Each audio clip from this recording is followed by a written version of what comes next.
truth of God might come to the truth of God. For the darkness shall turn to dawning, and the dawning to noonday bright. And Christ's great kingdom shall come on earth, the kingdom of love and light. Amen. Okay, so bago kita nagkakanta sa ating last song, napapayang na na si Brad sa oras sa pag-pray. Open sa ating prayer. Lord, good morning. Lord, sa inyo kagayan naman ang aming pagkaitang ito kami sa wisdom na makakapit. Kung napakadres ko, Lord, kaya wisdom same to sila sa subject. So, dito sa simula na nag-iigal sa kailangan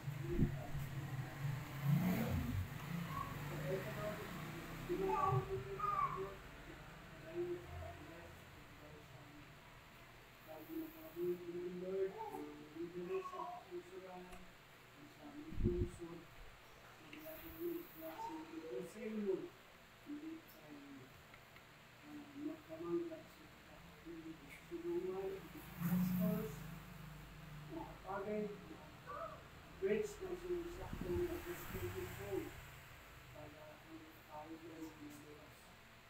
At ano kami sa trabaho, bless mo ng Lord sa ano nyo kubra pigayin sa nanili na idawat na lang sa Kristo. Amen. Okay, so next song, page 8. Jesus Saves. Jesus Saves. Page 8.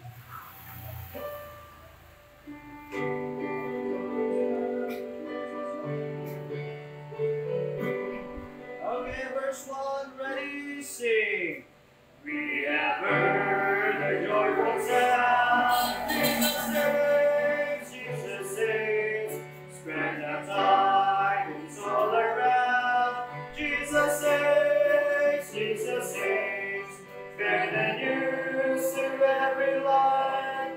Like the streets across the waves. Onwards leads our Lord's command.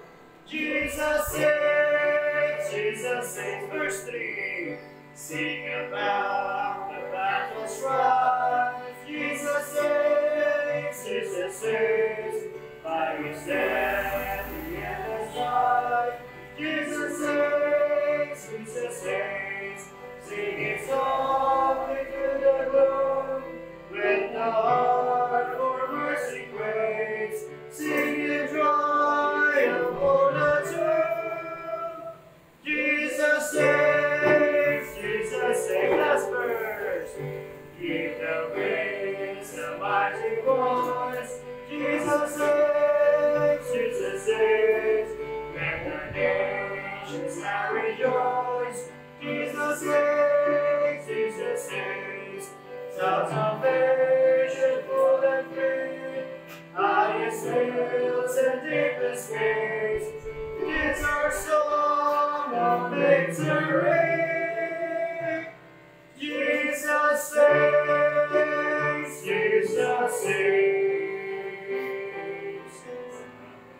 Amen. So, may atas na siya numbers mo? Okay, kung may atas. May atas? Wala. Wala. Wala. Okay, kung wala, nabang natin si Bajur mag-direct. You know?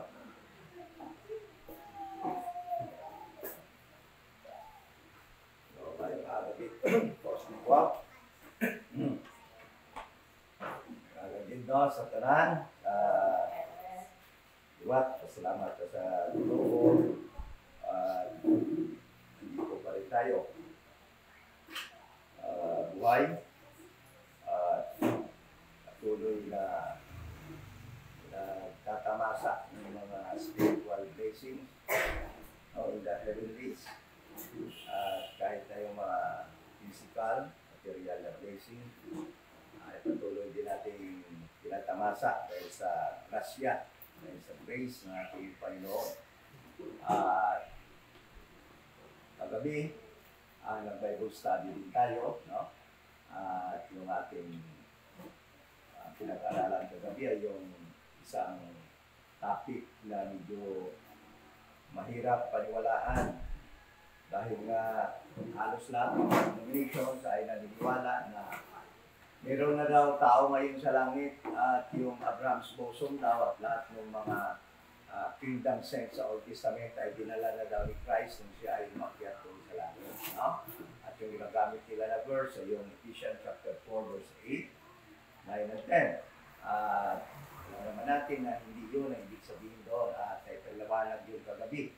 Ngayon, sa ating pag-aaral every Sundays, before that, actually, nagdadasal din po tayo. We're praying na makapag-umpisa din tayo ng Bible study every Mondays, no? Kada gabi ng Lunes, ng Monday, upang mabigyan din natin ng aral. Let us redeem the time, no? Dahil na, alam naman natin na malapit na talaga yung rapture, no? Malapit na, there is no sign na makita natin ba dahil nga sa ang tagal na mula nang mangyari yun, no? Yung sinasabing last days sa panahon ni Jesus Christ, panahon nila ng Apostoles, sila ni Peter, last days na yun according sa Book of Acts. Ngunit yung last days na yun ay na-interrupt ng dispensation of the grace of God, yung program ng Panginoon na tinatawag na mystery program para sa mga Gentiles, at na-interrupt yun at mahigit na 2,000 years, no? Umpisa noon. So, dahil dyan, sa haba ng panahon na yan, makikita din natin na hindi na talaga magtatagal at magra-rapture na po. Kaya let us redeem the time at patuloy natin, kung pwede nga lang, gabi-gabi, magkaroon tayo ng Bible study. Ngunit alam naman natin na hindi pwede yun. It is not possible dahil nga meron din tayong mga secular pa ng gawain at hindi na kakayanin ng ating katawan, no? Ang pagod. So, we are praying na Monday we can start ng Bible study para maging maliwanag talaga kung ano yung church, the body of Christ, na para sa langit, at saka yung church, the Messianic church, no? Or the kingdom saints na para sa kaharian ng Panginoon dito sa lupa. Yan yung ating pag-aaralan sa Monday ng gabi hanggang forward, onward. So, kung Sundays, patuloy tayo ng ating pag-aaral sa Book of Acts. At dito na po tayo ngayon sa Acts chapter 21. So, punta tayo sa Acts chapter 21. Diyan na po natin. At malapit na lang dahil yung Book of Acts ay 28 chapters lang naman ito. So, malapit na.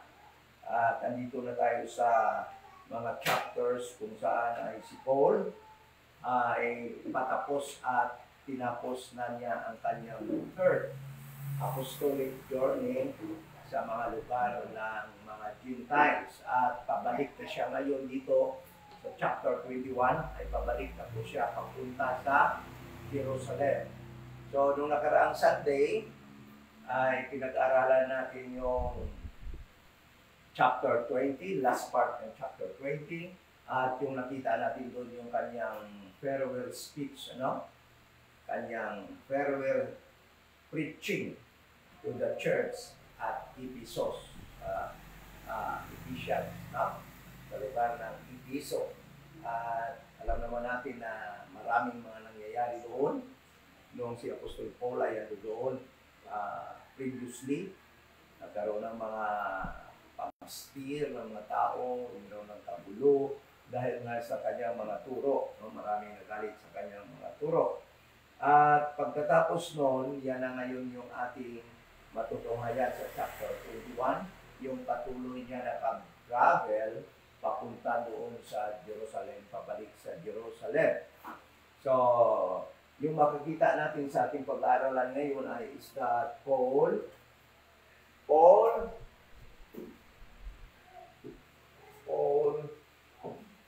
and company, no? Company left actually left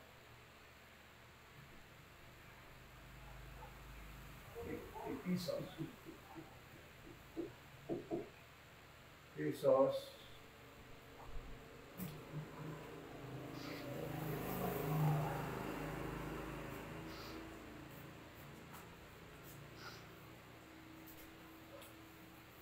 and sa mga nangyari pa dito is that did not the warning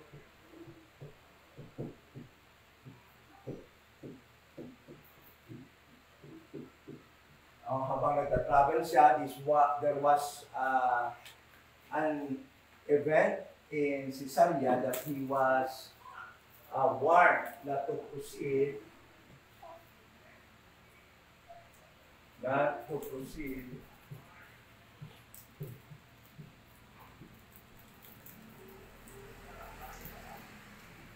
to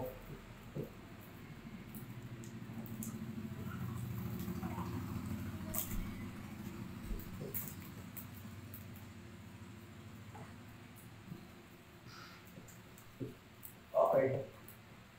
So yan ang makita natin dito. This is Acts 21. Acts 21, verse 1 to verse 1 to 26. No? Yan yung makita natin dyan.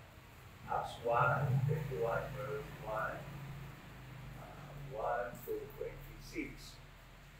Okay? So, yan ang ating mapag-aralan na si Paul at this moment of time, umpisa sa verse 1, nag-travel na siya kasama ng kanyang mga kasama galing sa Ephesus at mayroong nag-advise sa kanya na huwag siyang pumunta sa Jerusalem, ngunit hindi po pinakinggan ni Apostol Paul yung advice na yun. Okay? So, bago tayo magpatuloy, ito nga pala yung Iloilo Dispensation of Grace Bible Church at nandito po tayo sa 7040 7th Street, Lawan Village. Dito po tayo nagpo-congregate. Kaya kung nandito kayo sa Iloilo, you can join us sa ating physical na Bible study. Ito yung church na nagtuturo ng tamang gospel. Si Jesus Christ ay namatay. Bayad po natin makasalanan. Siya ay nilibing at nabuhay muli sa ikatlong araw upang tayo ay bigyan ng buhay na walang hanggan. Yan lang po ang ating gospel na dapat pananampalatayahan.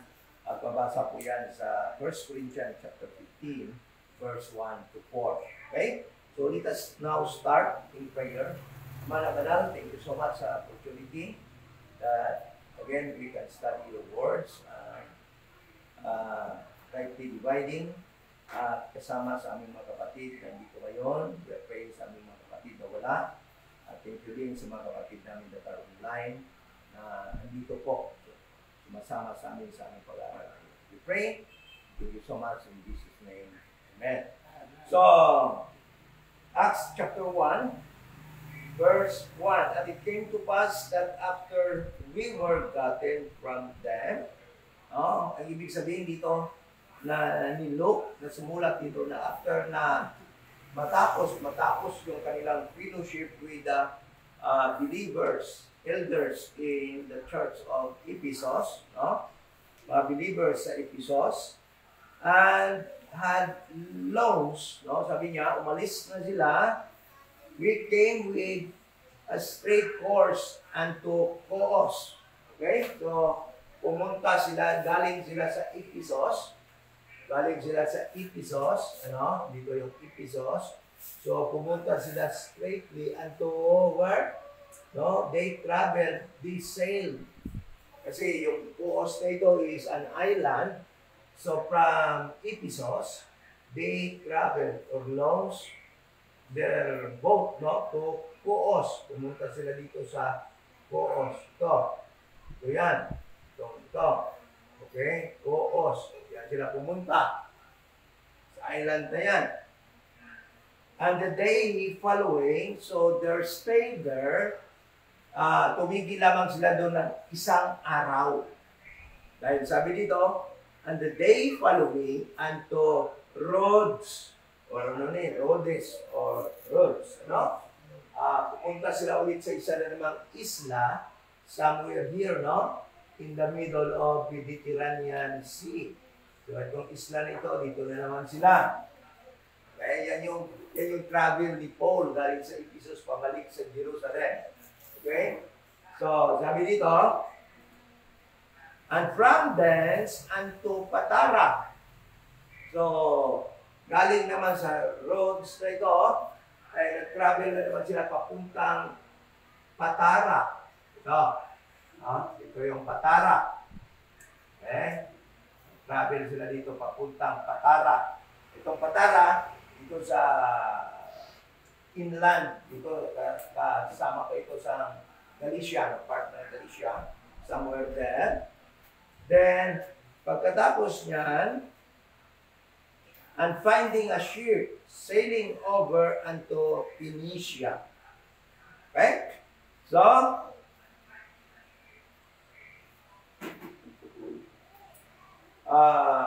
there was a ship that is going to Phoenicia, from Patara going to Phoenicia, somewhere here ang Phoenicia, dito, somewhere here, ang Phoenicia dito.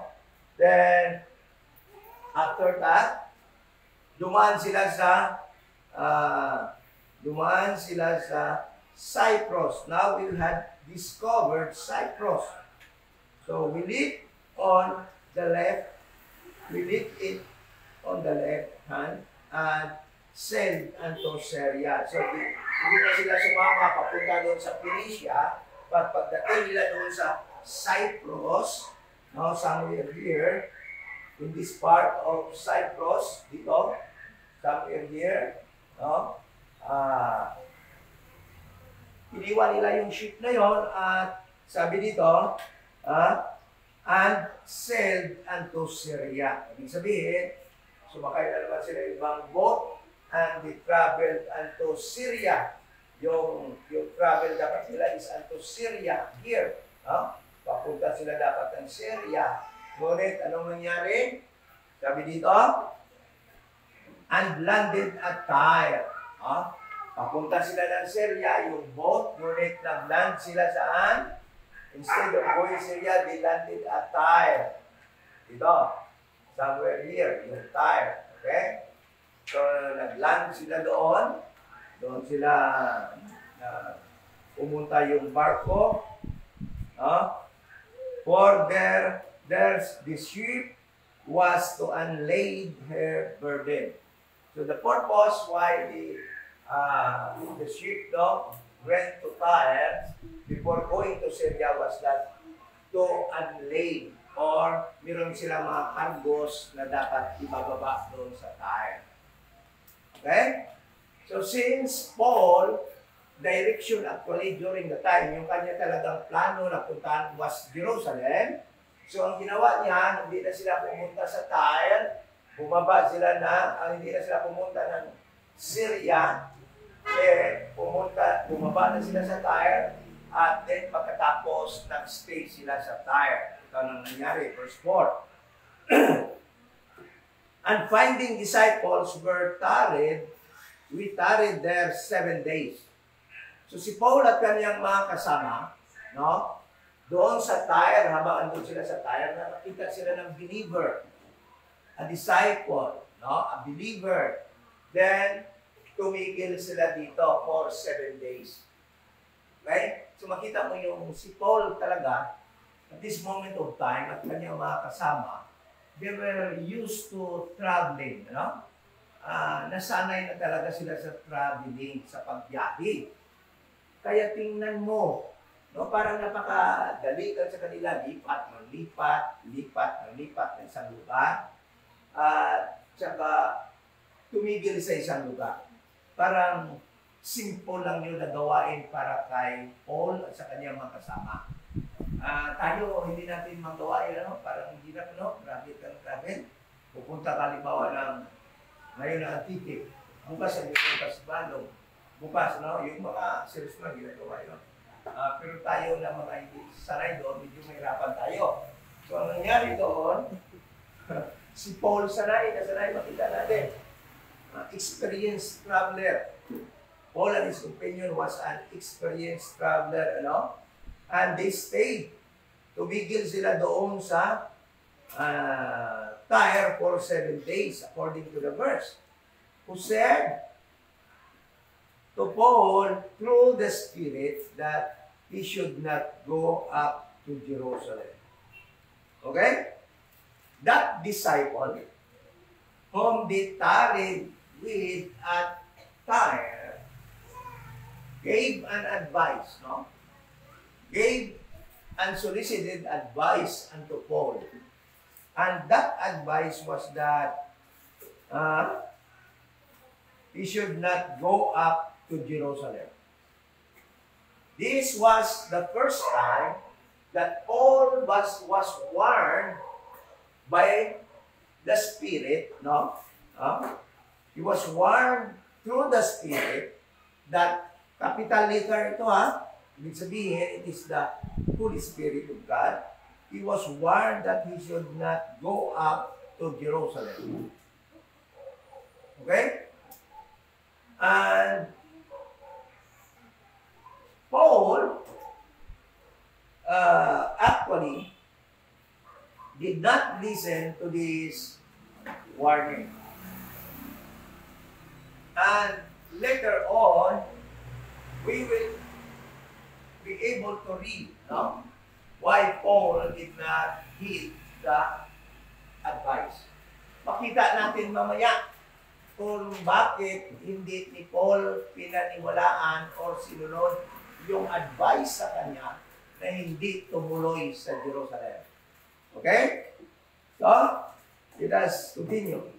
Verse 5. And when he had accomplished those days, pagkatapos ng 7 days, we departed and went our way, and they all brought us unto our way. No? Ito maganda, no? Makita natin. No? Paul was actually loved by the brethren. Mahal na mahal niya si Paul. Makita natin yung concern nila kay Paul at this moment of time. We can possibly believe, no? Posible, alam na mga disciples na ito dahil yung Tyre, no? Tyre is already near at Jerusalem. Few miles from Jerusalem. No? Before Caesarea, Tyre is there. So, most probably, these people, this disciple who warned Paul na tungkol to Jerusalem, may alam na. Meron na siyang alam na marami ng galit kay Paul na ando doon ngayon sa Jerusalem dahil nga meron ng feast na mangyayari doon sa Jerusalem. Merong celebration na feast at alam naman natin na most of the Jewish male during feast in Jerusalem ay umuwi doon sa Jerusalem mismo. Kaya makita natin na yung mga galit kay Paul na doon sa Ephesus, doon sa Antioch, sa Gentile nations, ando doon sa Jerusalem. So, that was the reason, most probably, that this disciple heard about the news that these people are very angry with Paul and they could kill Paul. At alam naman natin na yun ang nangyari doon sa Jerusalem. Okay?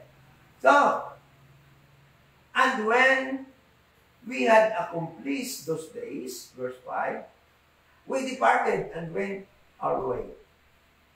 So, dahil ayaw mapapigil ni Paul, so sabi ni Luke, umalis na sila, no? We went our way, sabi niya, and they all brought us on our way. At hinapid pa sila ng mga disciples na ito, yung mga believers na to that were in Tyre, hinapid sila sa kanilang sasakyan, sa kanilang dadaanan, and there was actually a very, masasabi natin, emotional moment nung mangyari ito. Dahil at this moment of time, sabi ni Luke, we departed and went our way, and they all brought us on our way. Inatid sila nitong mga tao na to out of the city. Alam naman natin noon, wala pa sigurong sophisticated transport vehicle during the time. Posibleng naglakad sila, sumakay sila ng ano, and we kneel down on the shore. So, ibig sabihin, from Tyre, no, it could be na nag-boat pa sila papuntang Caesarea. Dahil nandun sila sa dagat. And we nailed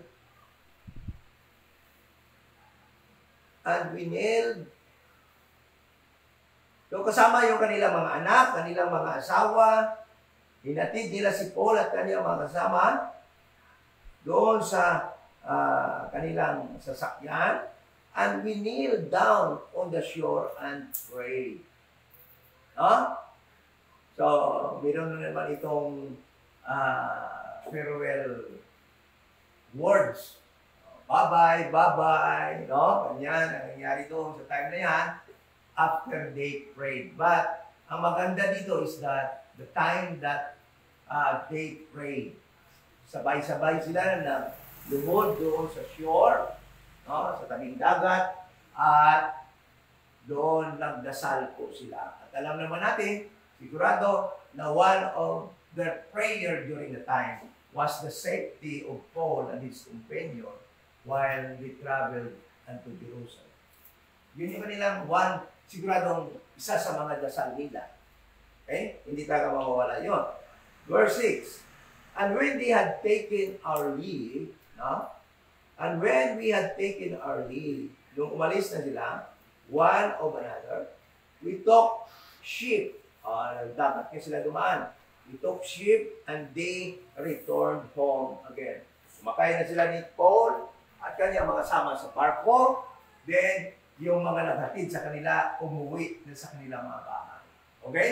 Ganda talaga sundan ng pinto, nung nakasulat dito. Verse 7, and when we had finished our course from Tyre, pagkatapos sila ng kanilang travel from Tyre to Caesarea, actually sila dumating. We came to, hindi pa pala, Ptolemais. Okay, somewhere, saan ba itong Ptolemais? Sigurado somewhere here, no? Dito. So, Ptolemais. Sabi dito. And saluted the brethren and abode with them one day. So, another stay. No? Ang ginawa nila doon for one day in Ptolemais. Then, after that, sabi dito, and the next day, the day after, we that were of Paul's company. Sabi niya, kami na mga kasama ni Paul, departed. We that were of Paul's company, departed, and came unto Caesarea. We entered into the house of Philip, the evangelist, which was one of the 7, and abode with him. So they traveled. Hindi na natin alam kung anong sinakyan nila dito. But from Ptolemais, nag-travel sila to Caesarea. Okay, to Caesarea. It could be somewhere here. Then they traveled by, hindi na natin alam kung boat pa or naglakad na lang sila or anong sasakyan nila, hindi na na-mention yan. But they are now in Caesarea. Okay? So, another significant event happened in Caesarea. Verse 7.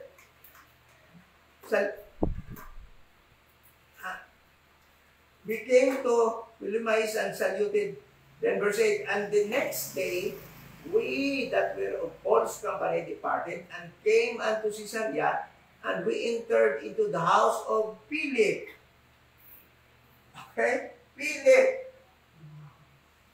Dito sa Caesarea, andito si Philip.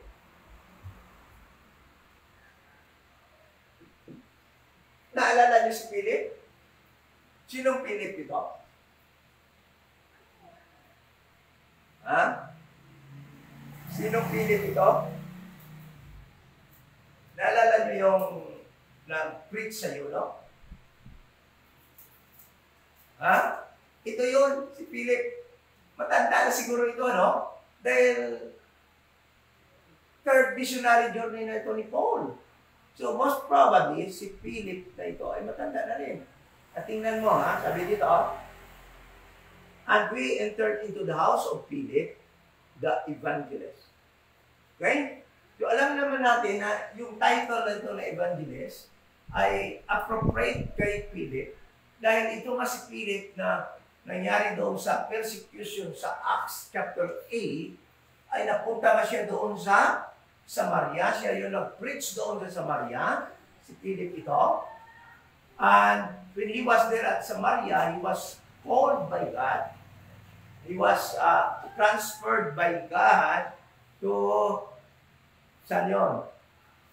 Sa Gaza desert, and he preached unto the eunuch. Ito yung Philip na yan.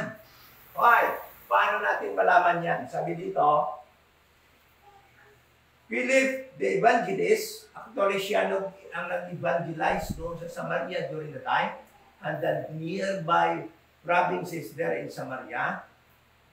This is the one Philip whom John and Peter visited in Samaria during the time nung mabalitaan nila na marami ng mga Samaritans na nag-believe sa gospel of the kingdom nung pinersecute ni Paul ang church doon sa chapter 8 of the book of Acts. So the key why bakit natin alam na si Philip ito? Dahil sa sinabi dito sa verse 8. Ang sabi dito, Philip the evangelist, which was one of the 7 and abode with him. Ano ibig sabihin ng which was one of the 7? Alam niyo ba yun? One of the 7 what? Which was one of the 7 that was chosen by the apostles to feed the widows, to acquainted with some elders to perform the feeding, the distribution of goods during the time when they were in one village in Jerusalem. Okay? Alam niyo, tabasahin natin Acts chapter 6. Ito yun. Acts chapter 6. And the saying, please, ito yung chapter 6, na nag-more yung mga Grecians na Jews at against the Hebrews dahil nga yung mga widows were neglected in daily ministration. Kasi at this moment of time, sa Acts, early part of Acts, yung lahat ng mga believers, na mga grupo nila ni Peter na saved sa kingdom gospel, ay nakatira lamang sila sa isang village. Okay? Lahat ng mga ari-arian nila, bininta nila, at tumira sila as one body, one church, sa isang village somewhere in Jerusalem. So araw-araw may ministration, ibig sabihin may distribution of food. Why? Alam niyo kung bakit sila ano doon? Naghihintay na magbumalik si Kristo. Kasi sabi ni Kristo, babalik ako. Hanggang ngayon hindi pa nga bumabalik. Okay? Kaya marami ngayon ang nagsasabing, nanloko lang si Kristo. Hindi naman bumalik, tagal-tagal na. Hindi na babalik yun. Hindi nila naintindihan na na-interrupt yung program na yun. Ang anong program? Mystery program ng dispensation of the grace of God para sa atin na mga hintil. Okay? So, ganun ang nangyari. So, nung nagkagulo na sila doon sa isang lugar, mayroong away-away. Kaya mahirap din doon. Nag-iipon, ano? Nag-aaway-away sila. Nagreklamo yung mga grace yan, Diyos, yung mga widow namin hindi napapakain mabuti. Kasi, pinaprioritize nyo yung mga Hebrews. Okay? Yung mga local doon sa Jerusalem na na-save. Yung mga Greece yan kasi, yun yung mga Hebrew, yung mga Jews, na galing sa Gentile nation na na-save, na nag-join na sa church sa time ng Pentecost, pag-preach ni Peter. So, nasa isa silang lugar. Meron din namang inggitan. Meron din namang samaan ng loob na nangyari noon sa kanila. There was a complaint that was lodged unto the office of these apostles, headed by Peter. Yung mga balo namin, hindi nakakain mabuti. Yung sa inyo lang, tataba na ng mga widows nyo, yung sa amin, nangyayari at pinakain. Kaya nagpili sila ng 7 tao, elders with good report from the people, at ginawa nilang, yun na nga, mga server. Okay? Ang ganitong nangyari. So, then the 12 called the multitude of the disciples unto them and said, it is not reason that we should leave the word of God and serve tables. Okay? So, sabi na Peter, hindi yan rason na iwanan namin yung pag-preach ng gospel of the kingdom. No? Upang kami na yung mag-serve ng mga pagkain nyo dyan, yung mga kailangan nyo dyan, yung mga kailangan nyo. Ang hirap na kalagayan ni Peter during the time at ng mga kasama niyang apostles, including yung pumalit kay Judas, si Matthias. Because sila na yung pinupuntahan ng mga tao, pag may complaint, pag may kailangan, sila yung pinupuntahan. Dahil na yung mga ari-arian nila, bininta na at binigay sa mga apostles at dinistribute na sa lahat-lahat ng pangangailangan. Na-imagine ko yung kalagayan ni Moses doon sa wilderness. Siya yung dinadaingan ng mga tao doon sa wilderness. Siya yung sinisisi kung ano naman mangyari na hindi maganda sa kanila. Pag wala silang mainom, si Moses sinisisi. Sabihin nila kay Moses na, yan, kinuha mo kami doon sa Egypt, kaya tingnan mo nangyari sa amin para mamatay kami dito sa desierto, sa gutom. Mamatay kami sa uhaw. Parang ganun ang kalagayan nila ni Peter during the time. No? They were actually the people that were to blame that kung ano mangyari sa mga taong to. Because these people was convinced, no, na kumbinsi sila to join the people that believe Christ in His prophetic program to Israel na bibigyan sila ng kingdom na promise kay Abraham. Ibibigay na. Ngunit, hindi nga nangyari. So, ang ginawa dito, nagpili sila ng mga tao. Wherefore, brethren, look ye among you 7 men of honest report, full of the Holy Ghost, and wisdom, whom we may appoint over this business.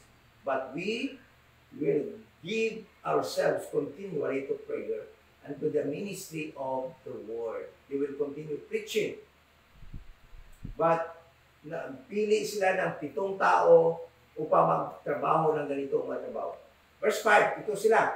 And the saying pleased the whole multitude. And they chose Stephen. Stephen, yung binato, isa na namatay. A man full of faith of the Holy Ghost. And Philip. Ito yon. Ito na si Philip.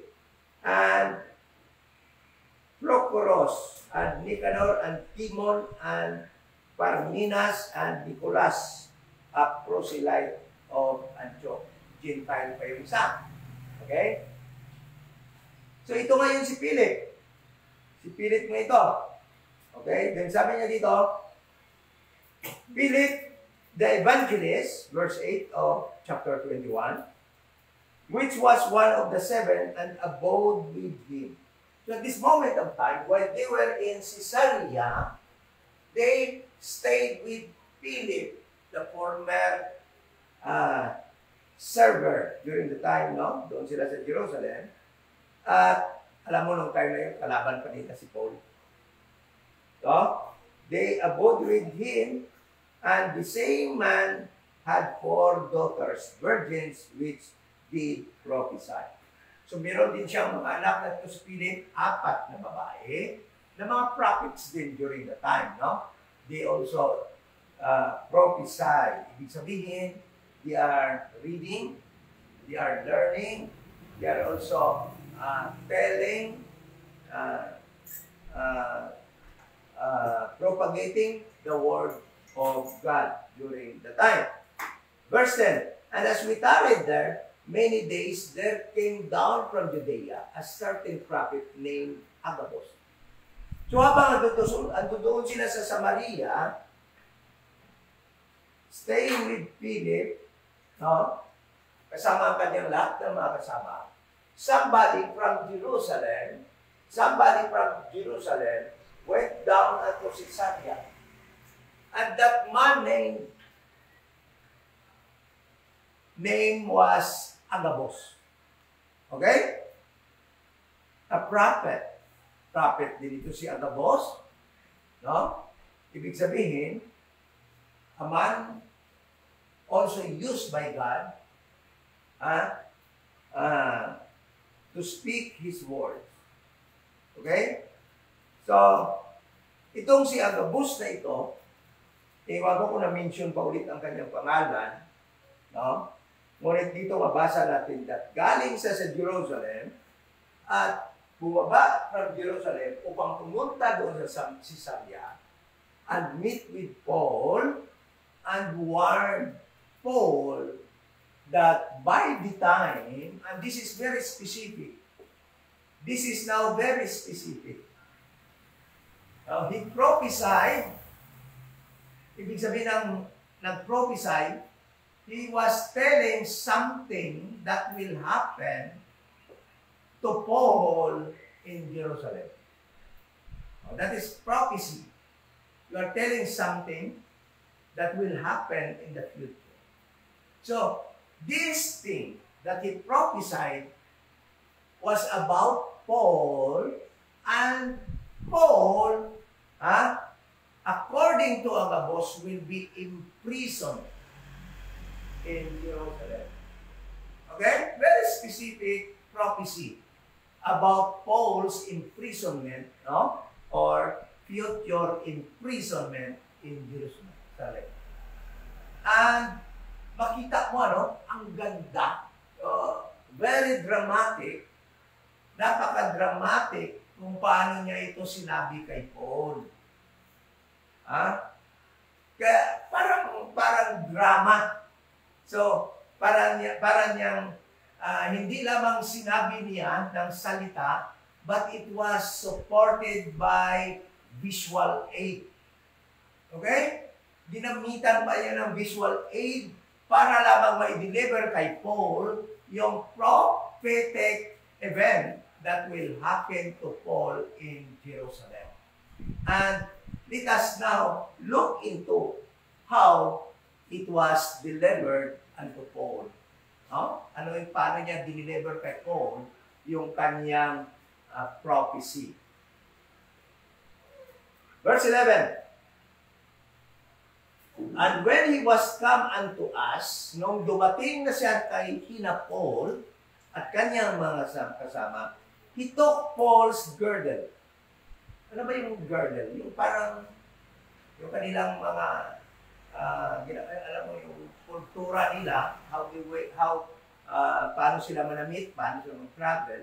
Meron silang parang mantol. Parang mantol. So, kinuha niya yon. Kay Paul yun. He took Paul's girdle and bound his own hands and feet. So, tinalian niya yung kanyang kamay at kanyang paa. Ibig sabihin,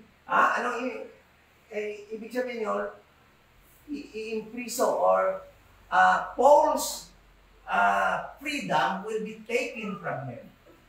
Okay? Ang kanyang liberty will be taken from him. Or ikukulong siya. Ganun yung message ni Agabus sa kanya. So, it was very dramatic. Bakit? Kaya, dibawa, andyan si Paul, kinuha niya yung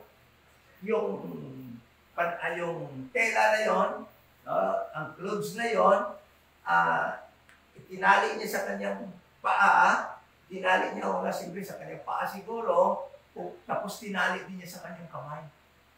Then sabi niya dito, tingnan mo ha, and said, pagkatapos niya tinalian yung kanyang paa at kamay, sinabi niya, thus saith the Holy Ghost, talatang dito. Sabi niya, ang sabi ng Balaang Espiritu or ng Holy Ghost or the Holy Spirit, so shall the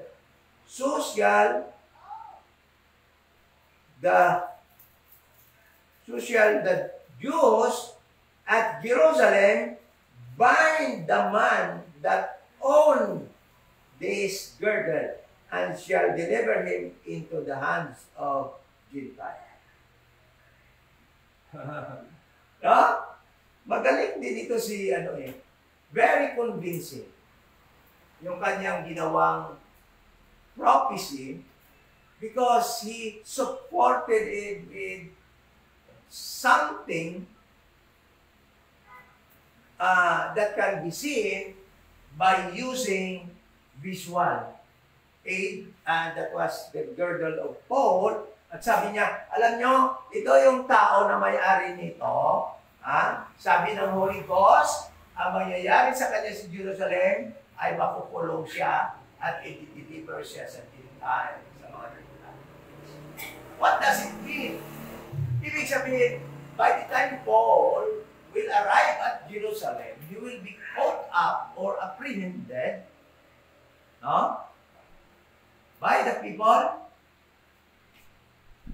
Then the soldiers will take over, then he will be imprisoned and will be litigated. Will be tried in the court of a Gentile court. Dahil yung korte noon ay talagang Roman rule noon, kaya doon makita natin na si Paul ay itatrial doon sa mga Roman rulers na nakahari noon sa Jerusalem. So that prophecy actually became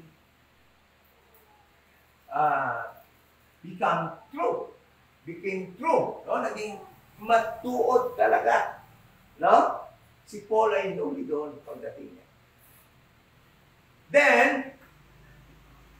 and when we heard these things, both we and they of that place, besought him not to go up to Jerusalem. Okay? So, all the people that were with Paul during the time, including his entourage, okay? Including those people that were there in Samaria, including Philip and his daughters, and all the people that were there during the time when Agabus prophesied. Ano ibig sabihin dito? Naniwala sila. Nagpati sila. Mahabunang matako kay Paul sa Jerusalem. Uulihin siya doon at ikukulong siya doon at itatrial siya sa Roman court. Naniwala sila. At dahil naniniwala sila, what was their reaction? They deposed Paul to proceed to Jerusalem? No. Diba? The truth is this, in verse 12, and when they heard these things, both we, yung mga endurance ni Paul, and they of that place, lahat nandoon sa lugar na yon, na nakarinig nung sinabi yon ni Agabus. Sabi dito, besought him not to go up to Jerusalem. Sabi nila, Paul, huwag ka na lang tumuloy doon. Huwag ka na lang pumunta sa Jerusalem. Paul, delikado. Yun ang sabi ng Holy Spirit, Paul. Matigas ng ulo ni Paul, alam niyo. Or, it was already his time. May kapigasan din ulo ni Paul. Lahat ng kasama niya, Paul, huwag ka lang tumuloy, Paul. Bumalik ka na lang kaya po doon sa Syria. Bumalik ka na lang kaya sa Ephesus. Bumalik ka na lang kaya doon sa Iconium, doon sa Philippi, doon sa Corinth. Ngunit, alam niyo kung ano sabi ni Paul sa next verse? Ano sabi ni Paul? Then Paul answered, what mean ye to weep and to break my heart? Alam niyo, I can compare Paul with Jesus Christ. By the time Jesus Christ, about to be killed by Roman soldiers, talagang pinaglaban siya ni Peter. Ngunit anong sabi niya kay Peter? Get thee out, Satan.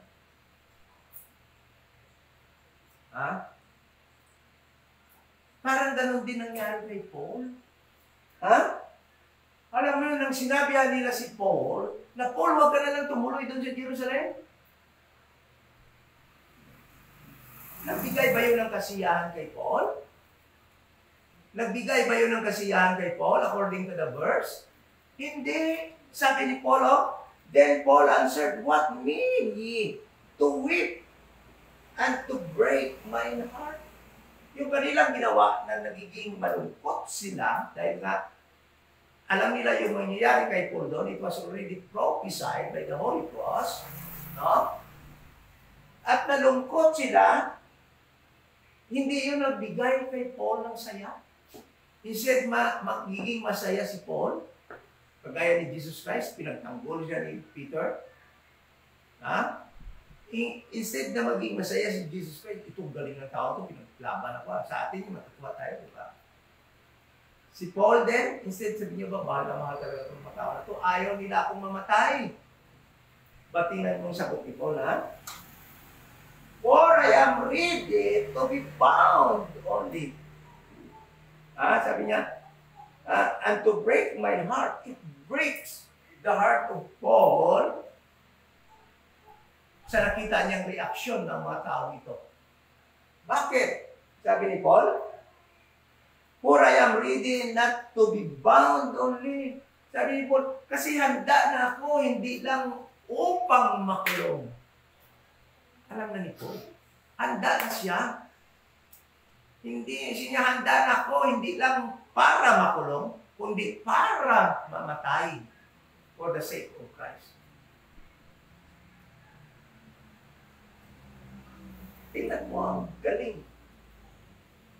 For I am not ready to be bound only, but also to die at Jerusalem for the name of the Lord Jesus Christ. That was Paul.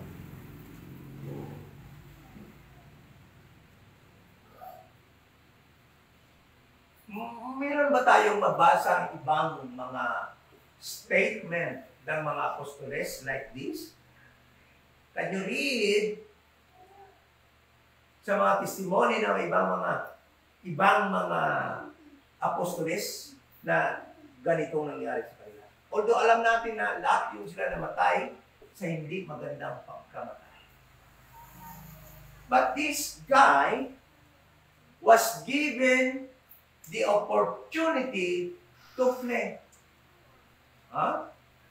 Binigyan siya ng pagkakataon na makatakas sa siguradong kamatayan na mangyayari sa kanya. Alam mo kung iba ito? Talaga? Ganun ba talaga mangyayari sa akin doon? Ang dami na palang mga tao doon na galit sa akin sa Jerusalem. Inaabangan pala ako doon. Papatayin pala ako doon. Oh, halika na. Look, dito tayo punta, look. Ha? Bumalik lang tayo mag-fourth Miss Apostolic Journey na lang tayo ulit. Hindi na lang ako pupunta sa Jerusalem.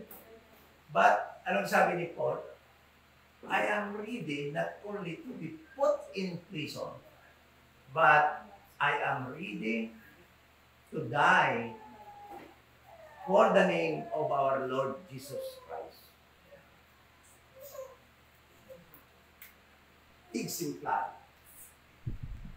Exemplary. Walang makakagawa nito. Jesus Christ, hindi tinakasan yung kamatayan for the sake of humanity. Paul, hindi niya tinakasan ang kamatayan, imprisonment and kamatayan for the sake of the name of Christ. Tingnan mo kung paano ni Paul ginrequit yung ginawa sa kanya ni Kristo. Binalikan niya talaga. Yung tinatawag, yung word na requit, yung parang binayaran niya para yung sinuklian niya.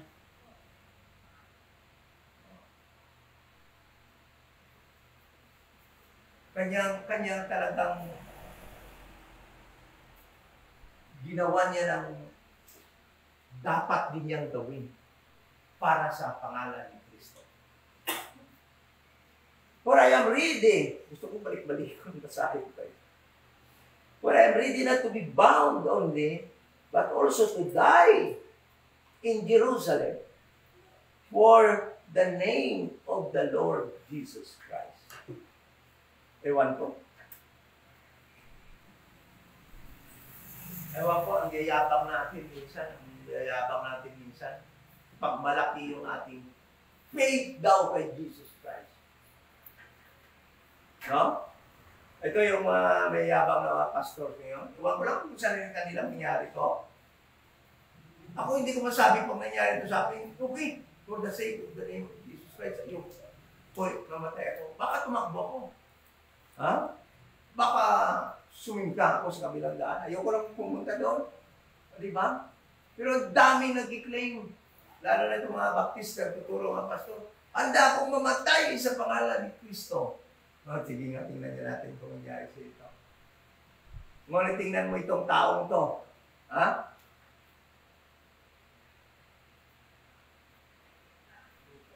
Talagang handang-handa mamatay para kay Kristo. Verse 14. And when we would not be persuaded, we cease, saying, the will of the Lord be done. Alam mo, biblical talaga ito pala, no? The will of the Lord be done. Biblical talaga ito. Pagdating na sa panahon na wala na talaga tayo magawa pa, hindi naman sinasabi na kung ando doon tayo sa isang circumstansya, automatically, sabihin natin, the will of the Lord be done. No. We must exert our effort upang maalis sa predicament na yan, sa circumstansya na yan. We must do everything we can. But pagdating na sa panahon na surrender ka na talaga, na walang-wala ka na talaga magawa, that is the time that a person should say, let God's will be done. Tingnan mo sa kanila, kasi kahit ano nilang gawing pagkumbinsi kay Paul na to proceed to Jerusalem, no effect. Walang epekto. Sabi niya, ano pa ba, paano mo kumbinsihin tong tao na to na hindi pumunta sa Jerusalem? Na alam naman niya ang mangyayari doon sa Jerusalem. Alam naman niya ang mangyayari doon sa Jerusalem. Ano?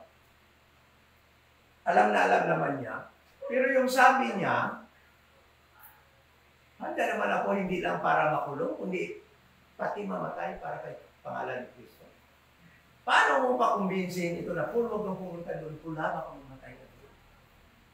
So, nakita niyo mga kasama na to na there's nothing more they can do to persuade Paul not to proceed to Jerusalem. Wala na talaga sila magawa. Sabi nila, let the will of the Lord be done. Okay? So, verse 15. Kasi alam na ni Paul kasi ito yung nangyari sa kanya. Tingnan nyo doon sa Acts chapter 20, verse 23. So, nakaraang verse chapter lang. Ano sabi ni Paul? Dito. Save that the Holy Ghost witnesseth in every city, saying that bonds and affliction abide in me. So, alam na ni Paul na bonds and affliction abide in him. So, ibig sabihin, kahit saan pa siya pupunta, meron na siyang, pwede na siya makulong, at pwede na talaga siya mamatay. Okay? Since sinabi yun ng Holy Ghost sa kanya. Kaya alam na niya, hindi siya natatakot na. Then in verse 15, it says that, and after those days, we took up our carriage, yung mga bagahe nila, dinala na nila, and went up to Jerusalem. Again, tanda natin every time people will go to Jerusalem, sinasabi nila, went up. Kasi nga, Jerusalem is located in a higher place than any other place there. Verse 16, there went with us also certain of the disciples of Caesarea. May sumama sa kanila na isang disciple from Caesarea and brought with him one Mnason of Cyprus, an old disciple. At itong disciple na ito from Caesarea, may dinala din siyang kasama na si Mnason, isang matanda na disciple galing sa Cyprus. An old disciple with whom we should lodge. Kung saan, doon sila titira sa Jerusalem. Siguro, itong si Mnason na ito, mayroong bahay sa Jerusalem, at sabi ni Lord, doon kami maglalodge sa kay Mnason na ito. Taga Cyprus siya, pero may bahay siguro sa Jerusalem. Kasi sa Jerusalem sila pupunta paano sila mag-lodge sa Cyprus? Ibig sabihin, itong si Mnason na to, mayroong bahay doon sa Jerusalem. Okay? So, and when we were come to Jerusalem, ando doon na sila sa Jerusalem. So, galing sa Caesarea, pumunta na sila sa Jerusalem. Kaya dito na sila ngayon sa Jerusalem. Ganda naman dito ng ating pag-aaral sa Book of Acts. And when we were come to Jerusalem, the brethren received us gladly. What are these brethren? The group of James. Ito yung mga brethren na doon sa Jerusalem. Ito yung mga kingdom saints. Ito yung grupo ni James na doon sa Jerusalem. Huwag mo lang kung si Peter kung andito. Parang hindi na na-mention na si Peter andito pa. Si Peter, siguro somewhere outside Jerusalem, dahil hindi na dito makita natin, nandito si Peter. So Peter actually ay wala na talaga sa limelight dito sa mga chapter na ito.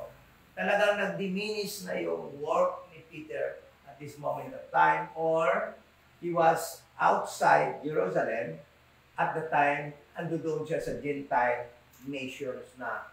Okay? Then, sabi dito, and when we were come to Jerusalem, the brethren received us gladly. Masaya sila ni James. Welcome, welcome, Paul. They welcome Paul and Silas, kasama dito si Silas, at kasama dito si Luke. Okay? Kasi sabi dito, we. Luke include himself. We. Kasi kung nagsulat ka na hindi ka kasama, sabi niya dito, they. But sabi niya, we. So kasama dito si Luke. And the day following, Paul went in with us unto James, and all the elders were present. So sa araw na sumunod, nakikita na si Paul and his company to James and all the elders of the church in Jerusalem, the kingdom saints. Okay? The Messianic church that was headed during the time by James. James is the half-brother of Jesus Christ. Okay? The author of the book of James. Verse 19, and when he had saluted them, good morning or good evening, ganyan, no? Hindi natin alam kung ano talaga yung kultura nila, paano sila mag-greet or mag-salute. It could be that they hug each other. Kasi parang common sa kanila yung mag-embrace, no? Ganon. So most probably they embrace each other, saluted each other. Then,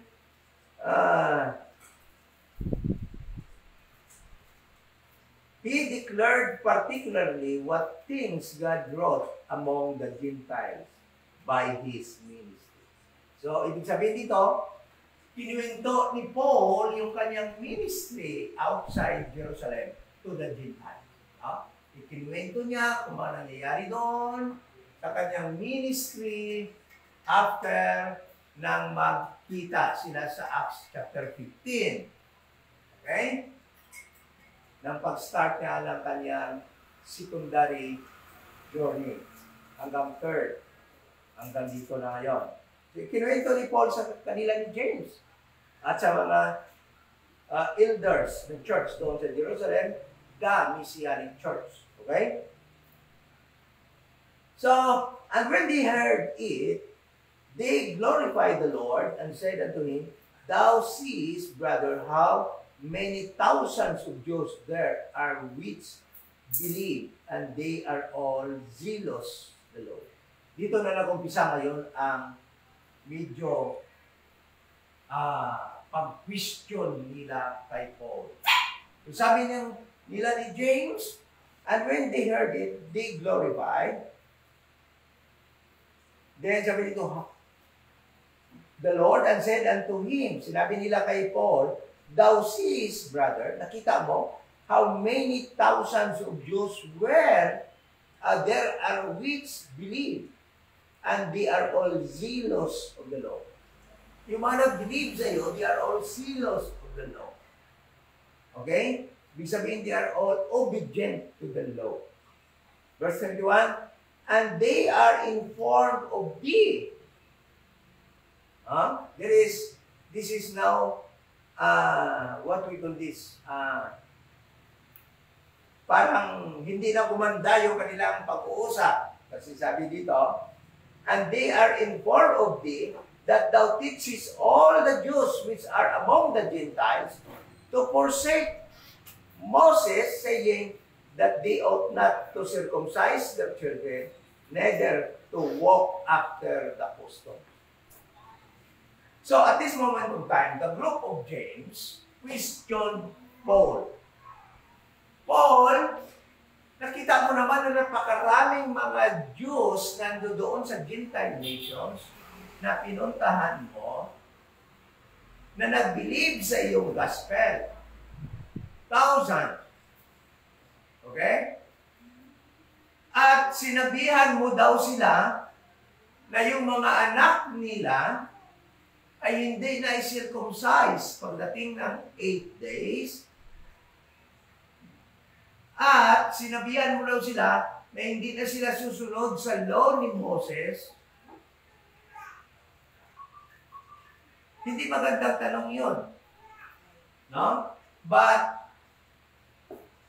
we can also see the understanding of James sa kanilang prophetic program.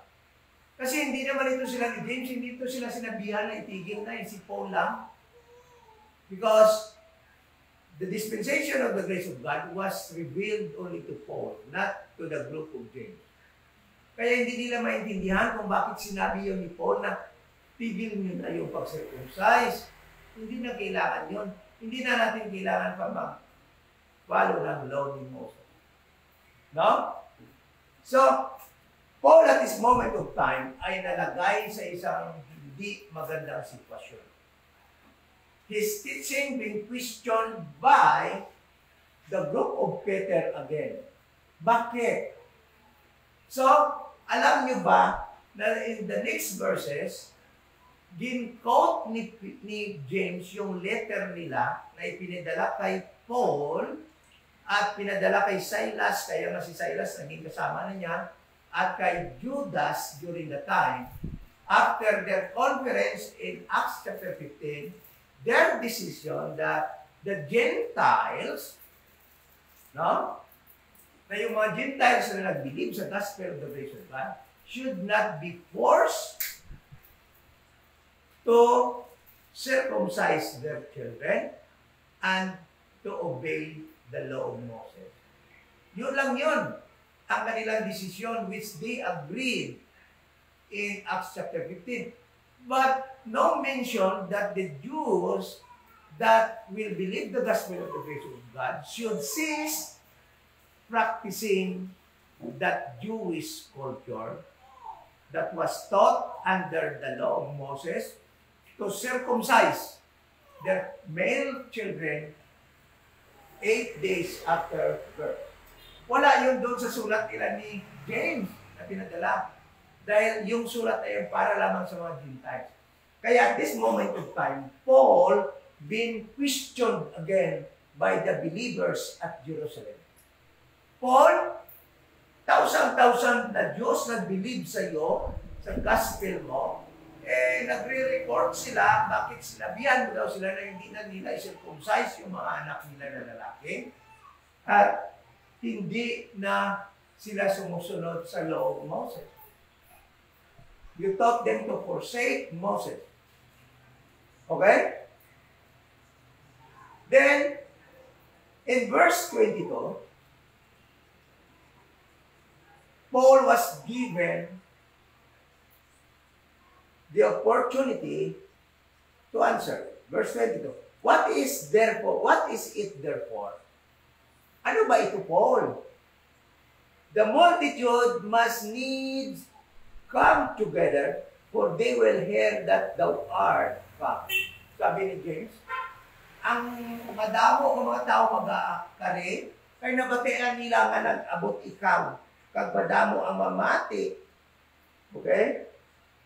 Though therefore this that we say to thee, we have 4 men, we have vow on them. Sabi niya, gawin mo itong ipapagawa namin sa iyo. Meron kaming 4 na lalaki na mayroong vow. Vow. Kagaya ng vow din ni Paul noong una. Okay? Sabi niya dito, take, sabi niya, then take and purify thyself. Yeah, sumama ka sa kanila and purify thyself with them and be at charges with them that they may shave their heads. And all may know that those things whereof they were informed concerning thee are nothing but that thou keepest the law. Nako, matindi ito. Kung intindihin nyo lang, matindi ito sa kalagayan ni Paul. In which Paul actually conceded to the will of these people, to the group of James.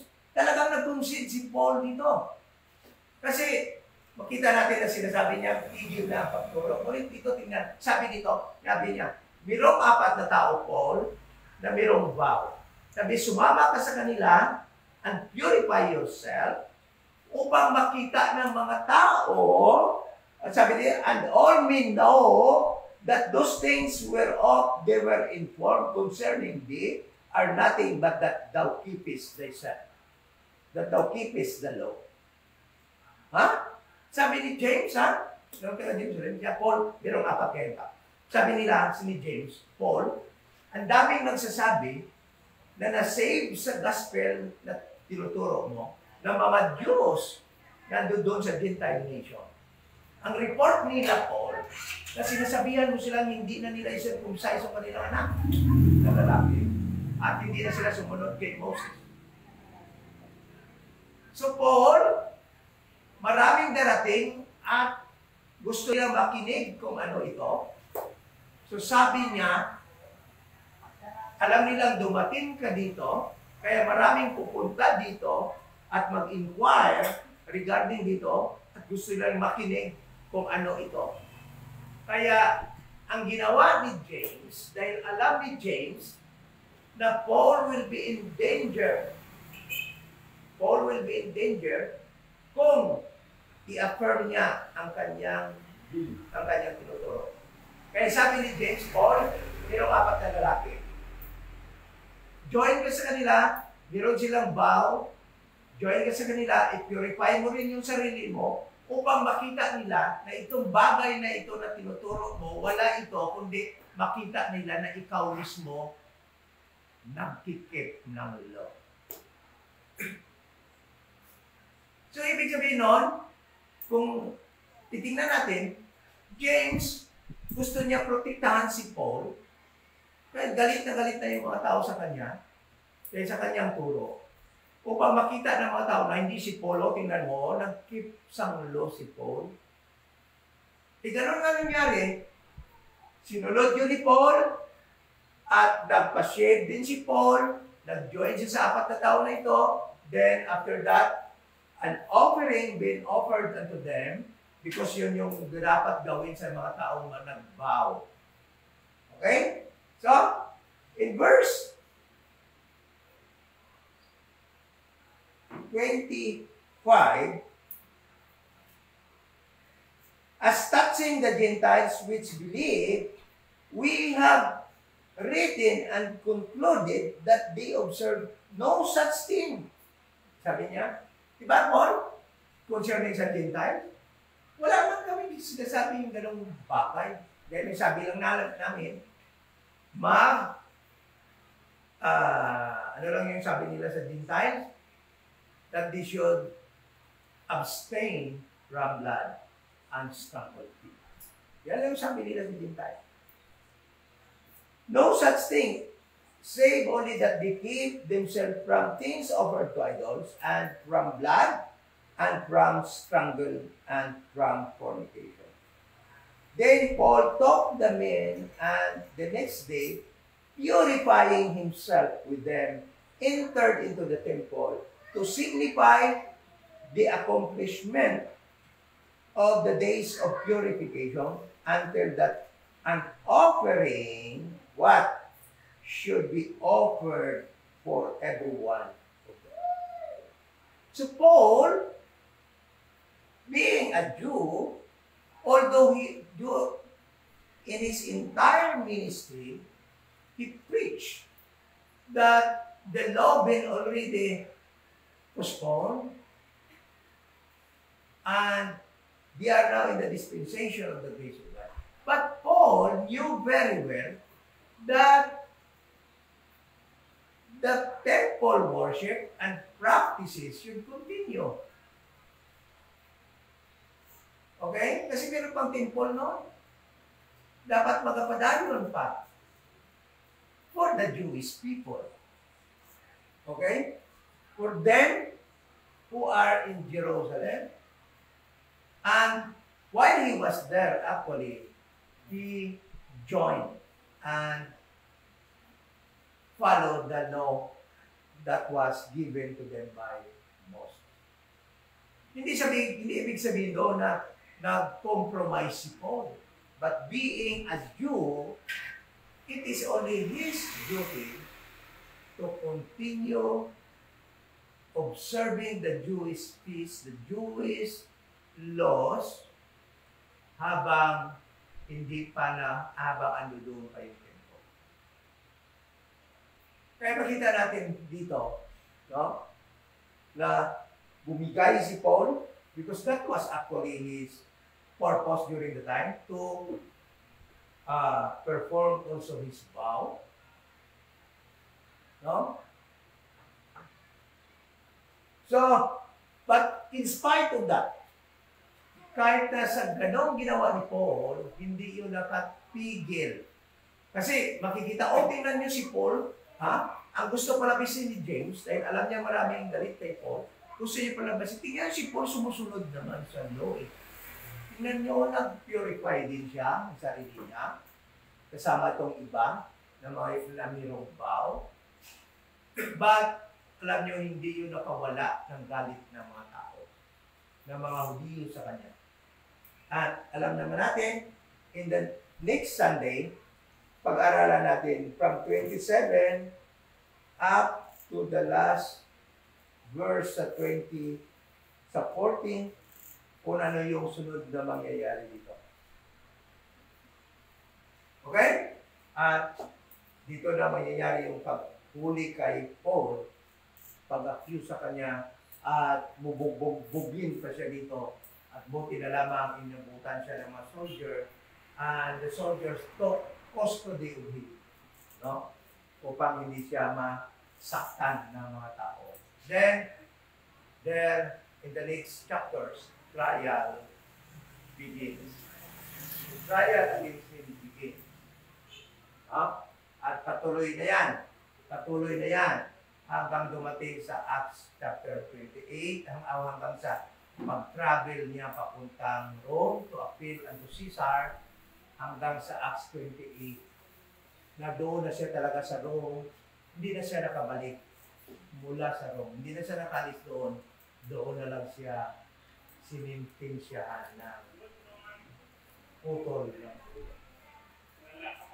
Okay? So, hanggang dito lang muna tayo. If you have question, you can ask question. So, let's pray for Brother Arnold. Brother Arnold ay hospital. Butong natagwa na siya. Pwede natin si Bon, mayroon daw silang lakad. At iba pa natin mga kapatid, no? Pray natin, kahit na hindi na pupunta dito, let us pray na ma-encourage sila ulit na mag-join sa ating fellowship. Pray natin si Sister Mian. Meron na rin siyang trabaho ngayon, so medyo tagal-tagal na rin hindi na-join sa atin, Sister Mian. At yung mga Hornos Sisters, no? Pray din natin na nakabalik sa ating Bible study. So if you have time, kung gusto lang bisitahan, then you can visit them, no? So that makabalik sila sa ating fellowship. So let us pray din na mayroon pang maligtas. Keep on inviting people na makadinig sa ating pagtuturo ay salita ng Panginoon. Muli, ito yung Iloilo Dispensation of Grace Bible Church. Dito tayo sa 7040 7th Street, Tawan Village. Tayong church dito sa Iloilo na nagtuturo ang tamang gospel kung paano maligtas ang tao ngayon, at yan ay sa pamagitan lamang ng pananampalataya na si Jesus Christ ay namatay, bayad po ng ating mga kasalanan according to the Scriptures, at siya ay inilibing at nabuhay muli sa ikatlong araw according to the Scriptures to give us eternal life. Let's close in prayer.